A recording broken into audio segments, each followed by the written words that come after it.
6. I hope you're all doing well. سڵاو لە گوڵە جوانەکانی پۆلی شەشەم، هیوام تەندروستێکی زۆر باشە بۆ هەمووتان.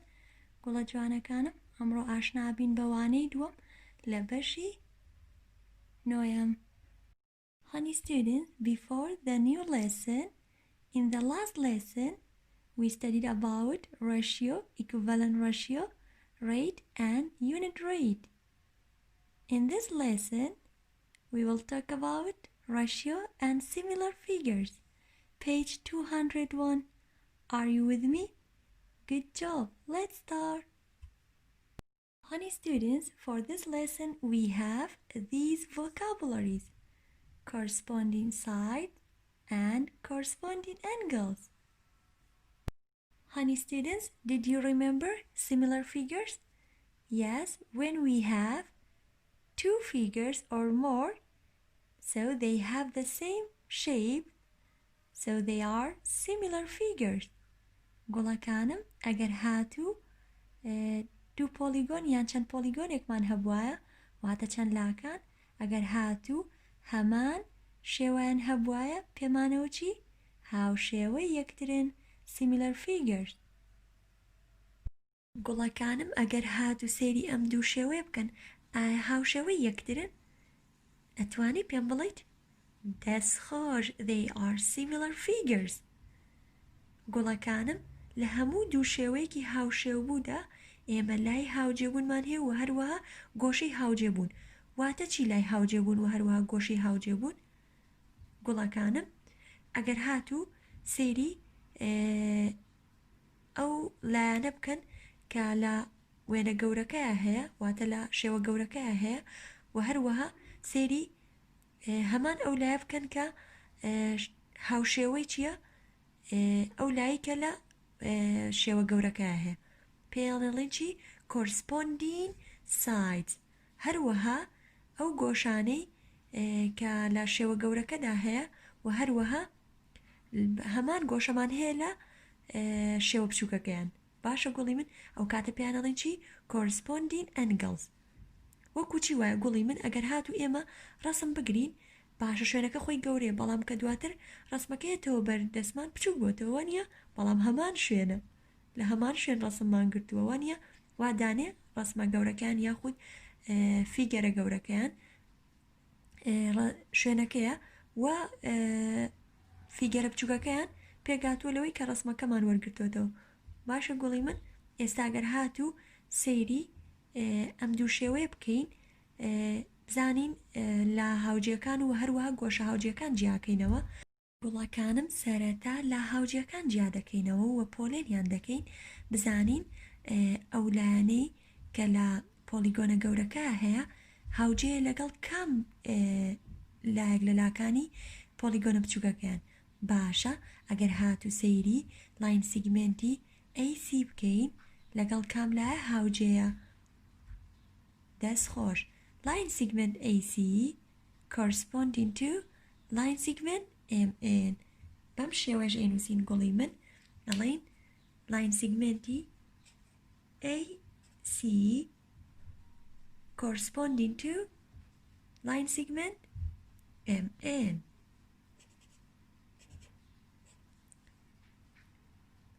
Now we are going to find another corresponding side. So,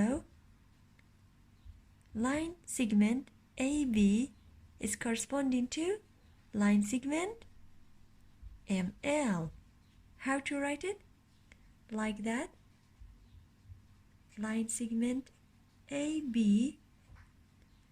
corresponding to, yes, line segment ML. Now we are going to another corresponding side. Yes, line segment CD is corresponding to line segment NR.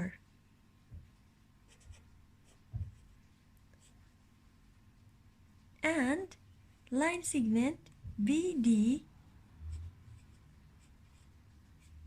corresponding to line segment LR. Okay, honey students?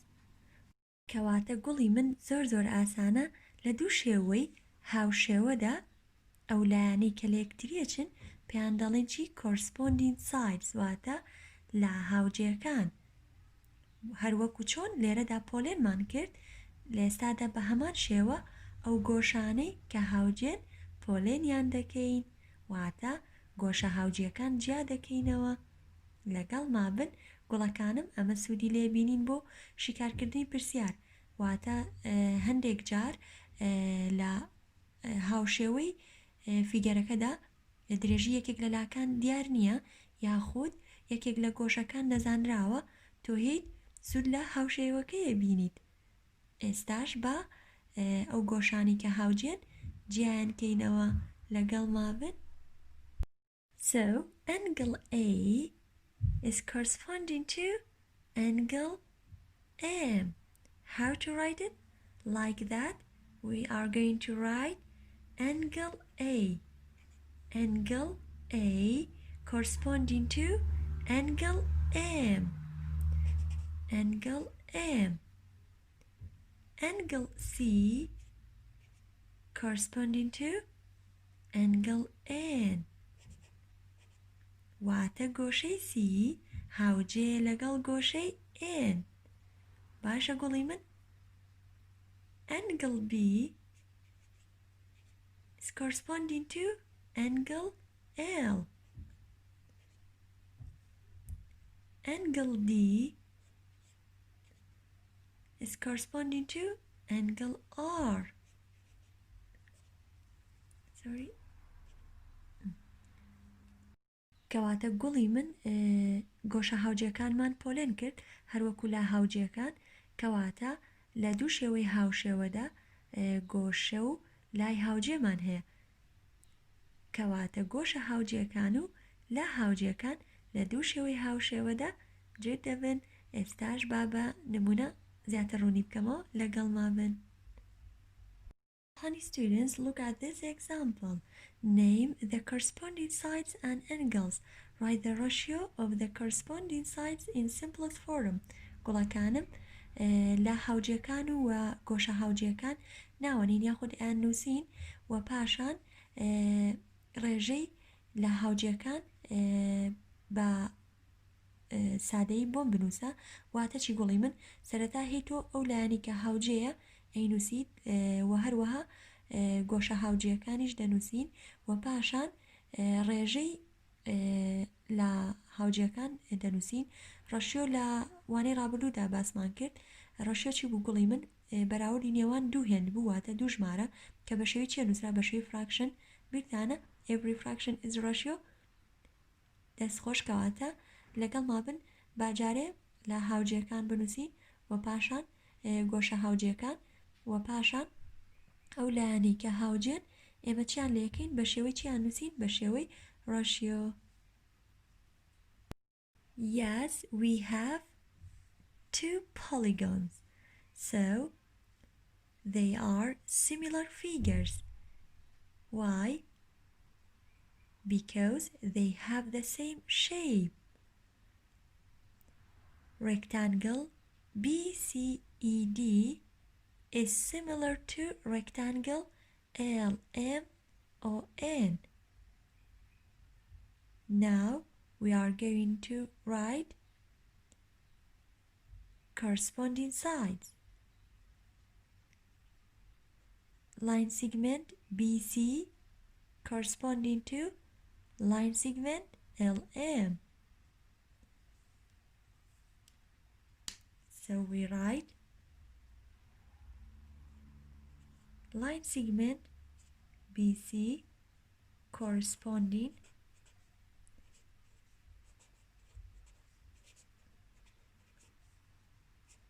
to line segment LM. Line segment BE corresponding to line segment LO. Line segment ED corresponding to line segment ON. Line segment CD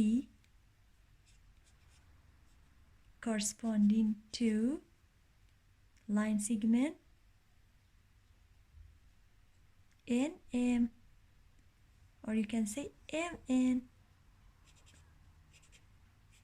Okay, honey students, now we wrote corresponding sides. كانم ئەگەر هات و سێری دوو پۆلیگۆنەکە بکەین هەردووکیان چین ڕێکتانگڵ کە هاوشێوەی یەکتر بوون لە ڕێکتانگڵی شابیرتانە وتمان دوولای بەرامبەر یەکسانن و هەروە جوتن the opposite sides are equal and congruent کەواتە پێویست ناکات من چی بکەم کاتێک ئەم لایەم نووسی کە هاوجێ لەگەڵ ئەم لایە ئەم دوانیان دووبارە بکەمەوە. بۆچی گوڵەکانم؟ چونکە لە ڕێکتانگڵە دوو لا بەرامبەرەکان یەکسانن. ئێستا بۆچی من ئەمەم نووسی؟ تەنها بۆی لاتان ڕوون بێت ئەگینا پێویست ناکات هەر چواریان بنووسین، تەنها ئەم لایە لەگەڵ ئەم لایە کیفایەتە و هەروە ئەم لایەش لەگەڵ ئەم لایە، چونکە درێژی ئەم لایەژە بێ بە چەند متر؟ یاس 12 میتر و بە هەمان شێوە درێژی ئەم لایەژە بێ بە چەند؟ 8 میتر بە هەمان شێوە ئەمیژە بێ بە چەند؟ 6 میتر و هەروەها درێژی ئەم لایەژە بێ بە چەند؟ 9 میتر. گوڵی من با ئێستاش بین لە هاوجیەکان بە شێوەی ڕەشیۆ بنووسین و لەوانەکەی پێشووتردا پێم وتن هەموو ڕەشەیەک بە شێوەی چیە نووسین؟ بە شێوەی فراکشن و ئەو دوو شێوە هاوشێوەی کە ئێمە هەمانە پێک هاتووە لە ڕێکتانگڵ و پێویست ناکات لا بەرامبەر یەکسانەکان جارێکتر بنووسینەوە، کەواتە هێین گوڵەکانم ڕەشیۆتمان بە شێوەی چی نووسین؟ بە شێوەی فراکشن و هەمیشە سەرەتا پۆلیگۆنە بچووکەکان بەکاربێنن لە سەرەوەی فراکشنەکە. ئێستا گەر هاتوو بنووسین لاین سیگمنتی ON ئایا لەگەڵ کام لایە لەم ڕێکتانگڵیان هاوجەیە؟ دەستخۆش لاین سیگمنتی ED بەم شێوەیە گوڵی من جا ئەنووسین is equal to باشە درێژی لاین سیگمنتی ON چەنە؟ 9 میتر، تەنها جارە بنووسن 9 گوڵی من و پاشان لاین سیگمنتی ED درێژەکەی چەنە؟ 12 میتر. باشە is equal to ئایا 9 لەگەڵ 12 ئەگەر بیخێنە سەر شێوەی simplest form بیرتان چیمانە دۆزیەوە؟ GCF واتە greatest common factor گەورەترین کۆلکەی هاوبەش. گەورەترین کۆلکەی هاوبەش لەنێوان ئەم دوانەیە ئەبێت چەند بێت؟ Can you tell me؟ Yes 3 کەواتە هەم چی یەکەم؟ هەردووکیان چی لەکەم گوڵی من؟ دیڤایدی 3 یەکەم، ئەگەر 9 دیڤایدی 3 کەمە بێ بە چەند؟ 3 و هەروەها 12 divide by 3 is 4. باشە گوڵی من کەواتە ئێستا ئەگەر هاتوو دوو لای هاوجەی تر بدۆزمەوە ئەبێ هەمان ئەنجام بکات. با بین بنووسین لاین سیگمنتی MN لەگەڵ کام لایە لەم پۆلیگۆنیان هاوجەیە؟ دەستخۆش لاین سیگمنتی CD پێشتر بۆم نووسین گوڵی من لاین سیگمنتی MN لەگەڵ CD چین؟ کۆرسپۆندینە. باشە is equal to ئایا درێژی MN چەنە؟ 6 ئایا درێژی CD چەنە؟ 8. بە هەمان شێوەی ئەوەی یەکەم گوڵی من هێنچیەکەین simplest form دۆزینەوەتە سادەیەکەین ئەش بە ڕێگەی ئەتوان GCF دۆزنەوە greatest common factor گەورەترین کۆلکەی هاوبەش. ئەگەر هاتوو کۆلکەی هاوبەش بزانین ئەتوانین لە ئاستخۆی شیکاری کەین باشە گەورترین کۆلکەی هاوبەش لە نێوانیانە ڕاستە جارێک وەن لە نێوان هەردووکیانە هاوبەشەوە تاتوانین هەردووکیان دیڤایدی وانکەین واز دەوانێنین چونکە کاتەوە خۆی پاشان چین بۆ تو ئایا سکس دیڤایدی توی کێنە بێ بەچەند هەردووکیان تو هاوبەشە لە نێوانیانە yes کەواتاڵین 6 divided by 2 is 3 what about 8 8 divided by 2 4 باشە گوڵی من کردی و هەمان ئەنجام بەڵێ کەواتە ئەم دوو پۆلیگۆنە چین هاوشێوەی یەکترن so they are similar figures ئەگەر هاتوو نەیکردە هەمان ئەنجام کەواتە چینین similar figure نین واتە هاوشێوەی یەکتر نین ئەگەر هاتوو بین ئەم لە هاوجانی ترش بدۆزینەوە بە هەمان شێوە ئەکاتەوە هەمان ئەنجام لەبەرێمە ڕێکتانگڵمانەیە وتمان لا بەرامبەرەکان یەکسان و جووتن کەواتە پێویست ناکە لە ڕێکتانگڵە بچین چی بکەین گوڵی من دیسان لا یەکسانەکان دووبارە بکەینەوە پێویست ناکات ئێستاش بابین گۆشە هاوجیەکان پۆڵێنکەین Now we are going to classify corresponding angles. Angle B corresponding to angle L. Angle C is corresponding to angle M.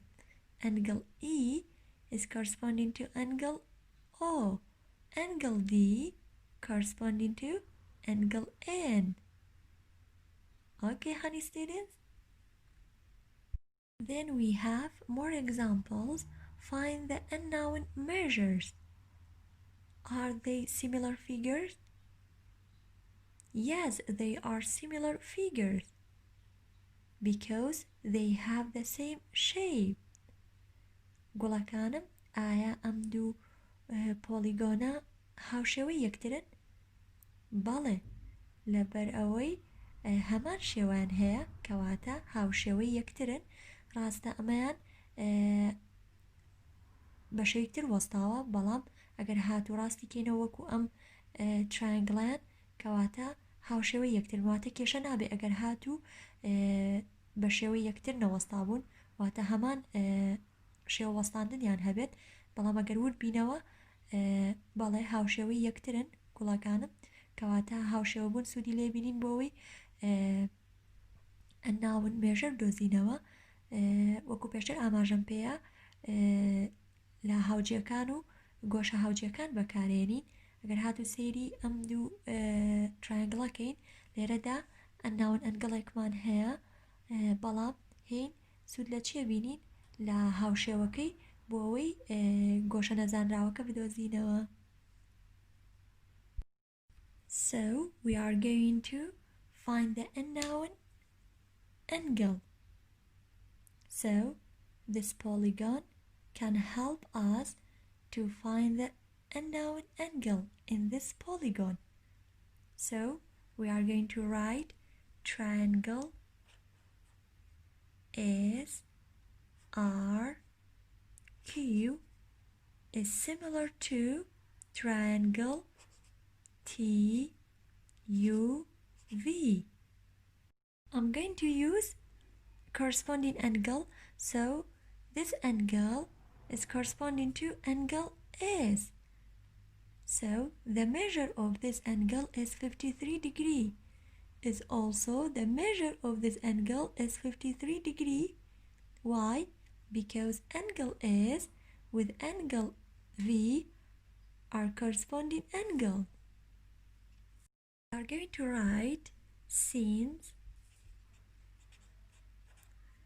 angle is corresponding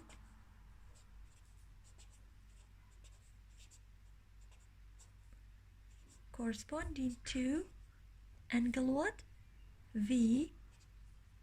So the measure of angle V is equal to 53 degree because angle V with angle S are corresponding angles.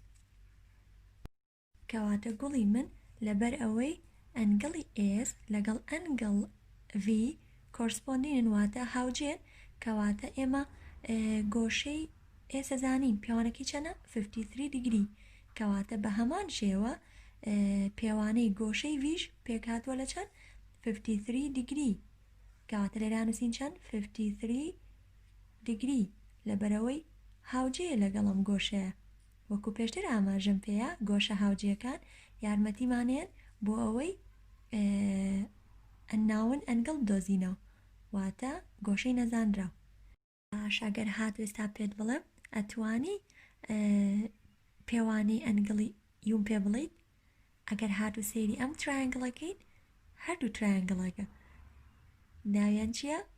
ڕایت ترایەنگڵ لەبەرەوەی یەکێک لە گۆشەکانیان وەستاوە کەواتە پیانەوترێکی سێ گۆشەی وەستاو ئەمەمان خوێندۆ گوڵی من ئەگەر هاتو سەیریکەین کەواتە پێوانەی ئەم گۆشەیە پێکهاتووە لە چەند؟ پێکهاتووە لە 90 دیگری بە هەمان شێوە ئەم ئەنگڵەش لە 90 دیگریە گوڵی من لەبەرەوەی گۆشە وەستاوە کەواتە ناویشان چیە؟ ڕایت ترایەنگڵ سێ گۆشەی وەستاو ئەگەر هاتو ئێستا ئێمە هەر سێ ئەنگڵەکە هەر سێ گۆشەکە کۆ بکەینەوە ئەبێ بکاتە چەند؟ 180 degree. Let's try it. Yes, 37 degree plus 53 degree plus 90 degree is equal to, yes, 37 plus 53 is 90 degree. 90 degree plus 90 degree is equal to 180 degree. Okay, honey students, so the sum each angles of any triangle is 180 degree. کاتە گوڵەکانم کۆی گۆشەکانی کردێچەند 180 degree بە هەمان شێوە کۆی گۆشەکانی ئەم ترایەنگڵش هەرکاتە چەند 180 degree گوڵەکانم سەرەتا خۆی پێیوتوین ئەم دوو ترایەنگڵە هاوشێوەی یەکترن بۆیە توانیمان چی بەکاربێنین کۆرسپۆندین ئەنگڵ واتە ئەگەر هاتوو پێمان نەڵێت ئەم دوو ترایەنگڵە هاوشێوەن کەواتە ناتوانین چی بەکاربێنین گۆشە هاوجەکانی بۆ دۆزینەوەی چی بۆ دۆزینەوەی ئەناون ئەنگڵک باشە گوڵی من کەواتە هاوشێوەبوون یارمەتیمانەیە بۆی چی بکەین گۆشە هاوجیەکان دەڕێگەی گۆشە هاوجەکانەوە ئەناون ئەنگڵ بدۆزینەوە واتە گۆشەی نەزانراو ئێستا بابین پرسیارەکە بگۆڕین باوکەکەم ئەگەر هاتو پرسیارەکەت بۆ بگۆڕم واتە پێت نەڵێم ئەم دوو شێوەی هاوشێوەی یەکترن سەرەتا تۆ هیچی بەکارێنی لە هاوجەکان بەکارهێنیت و ئەتوانیت گۆشە هاوجەکانیش بەکاربێنیت بۆ ئەوەی بیسەلمێنیت ئەم دوو شێوەی هاوشێوەی یەکترن واتە من ئەمە نایەن بە تۆ واتە پێت ناڵێم ئەم دوو ترایەنگڵە هاوشێوەی یەکترن هێم چی بەکارێنم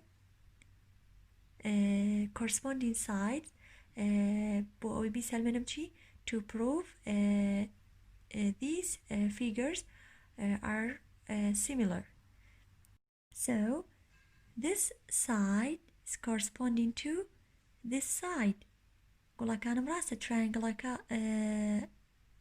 واتە شێوی وەستانەکەی وەکۆم ترایەنگڵە نییە بەڵام تۆ هیچ لە هاوجەکانە دۆزیتەوە ئەم لایەن لەگەڵ ئەم لایە چیە هاوجەیە so line segment RQ is corresponding this side so RQ واتە line segment RQ لەگەڵ کام لایە هاوجەیە line segment TU پێشتر بۆم نووسیون باشە درێژی ئەم لایە چەنە گوڵی من 8 meter so we write 8 and this side the length of this side is 20 meter. Now we are going to use simplest form. So to simplest form we are going to use greatest common factor. Which number is common factor between them between number 8 and 20 کۆلکی هاوبەش لە نێوان ئەم دوانەیە چەنە گوڵی من بەڵام بێت گەورەترینیان بێت yes 4 so 8 divided by 4 is 2 and 20 divided by 4 is 5 so is equal to yes 2 over 5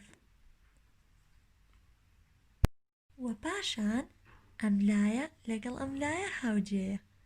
So this side is corresponding to this side. So line segment is Q. Yes, the length of this side is 10 meter and the length of this side is 25 meter. How to find the simplest form? Yes, the common factor between 10 and 5 is 5. When divide 10 by 5 is 2 and 25 divided by 5 is 5 is equal to, yes, 2 over 5. Then this side is corresponding to this side. How to write in ratio? Yes, we write line segment is R like that over line segment UV.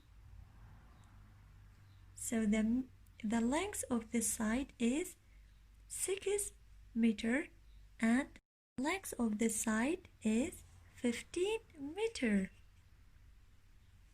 How to simplify this fraction? Yes, which number is common factor between 6 and 15? Yes, 3 is greatest common factor. So if we divide 6 by 3 is 2. When we divide 15 by 3 is 5 is equal to 2 over 5. So we have the same answer. کەواتە گوڵی من لە هاوجێکانیان هاوڕێژەی یەکترنواتە هەمان ڕێژەیان هەیە و هەروەها گۆشەکانیشان جوتنواتە هەمان پێوانەیان هەیە کەواتە لە ڕێگەی گۆشە هاوجێکان و لە هاوجێکان ئەتوانین بڵین ئەم دوو شێوەیە هاوشێوەی یەکترن. So they are similar figures. For homework, honey students, page 203, number 5, 9 and number 10. گوڵەکانم ئەم سێ نمونەیە دەبێتە ئەرکی ماڵەوە بە هیوان بتوانیت ئەنجامی بیت. هەر پرسیارێکیشت هەبوو بە چاوان وەڵامت ئێمەوە ئەتوانیت پێم بڵێت یاخود لە کۆمنت بۆم بنووسیت و تکایە پرسیار بخەنەرەوە بە پێی پرسیارەکە وەڵام ئەیتەوە بزانە داوای چی لێ کردویت. باشە گوڵی من، هیوام تەندروستێکی زۆر باشە بۆ هەمووتان، زۆر ئاگاداری خۆتان بن. سپاس بۆ گوێگرتنتان، کاتێکی شادتان هەبێت.